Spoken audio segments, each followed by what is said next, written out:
ہاں جی، یہ جو جزم ہے، یہ جس حرف کے اوپر آتی ہے اس حرف کو ساکن کرتے ہیں، ٹھیک ہے؟ اب ساکن حرف جو بھی ہو، جس حرف کے اوپر بھی یہ جزم آئے، جب وہ حرف ساکن ہوتا ہے تو جو اس سے پچھلے والا حرف ہوتا ہے وہ اس ساکن والے حرف کے ساتھ مل جاتا ہے۔ اب پچھلا حرف کون سا ہے؟ با ہے۔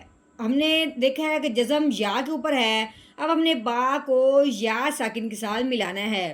یہ تو جزم جس حرف کے اوپر آئے گی بس پچھلے والا حرف اس حرف کے ساتھ مل جائے گا، یہ تو ہر ساکن حرف کے ساتھ خاص ہے۔ لیکن یہاں یہ بات سمجھنے والی ہے کہ جب یا ساکن ہو تو اس پہ قاعدہ جاری ہوتا ہے، دو قاعدوں میں سے ایک قاعدہ، یا تو وہاں یا ساکن کے لمبا ہونے کا قاعدہ جاری ہوگا یا لمبا نہ ہونے کا قاعدہ جاری ہوگا۔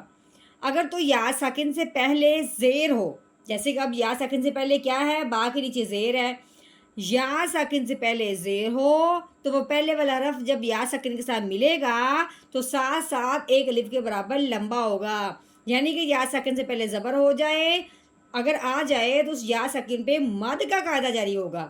کیسے؟ با یا زیر بی، یا ساکن مد کا قاعدہ کون سا کب جاری ہو رہا ہے؟ جب یا ساکن سے پہلے زیر آ جائے۔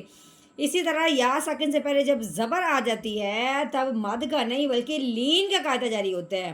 لین کا مطلب کیا ہوتا ہے؟ لفظ کو ہم نے نرمی سے پڑھنا ہے، کھینچ کے ہرگز نہیں پڑھنا۔ اگر تو با کے اوپر زبر ہوتی پھر ہم نے پڑھنا تھا با یا زبر بائی، یعنی کہ ہم نے لمبا نہیں کیا، نرمی سے ادا کیا ہے۔ یا ساکن سے پہلے زیر ہو تو ہم نے اس کو کھینچ کے پڑھنا ہے، با یا زیر بی۔ آگے نہیں سمجھ کہ ہم نے یا ساکن کو مد کا قاعدہ کب جاری کرنا ہے؟ یا ساکن پہ، اور یا ساکن پہ لین کا قاعدہ۔ لین کا قاعدہ جب یا ساکن سے پہلے زبر ہو، اور مد کا قاعدہ جب یا ساکن سے پہلے زیر ہو۔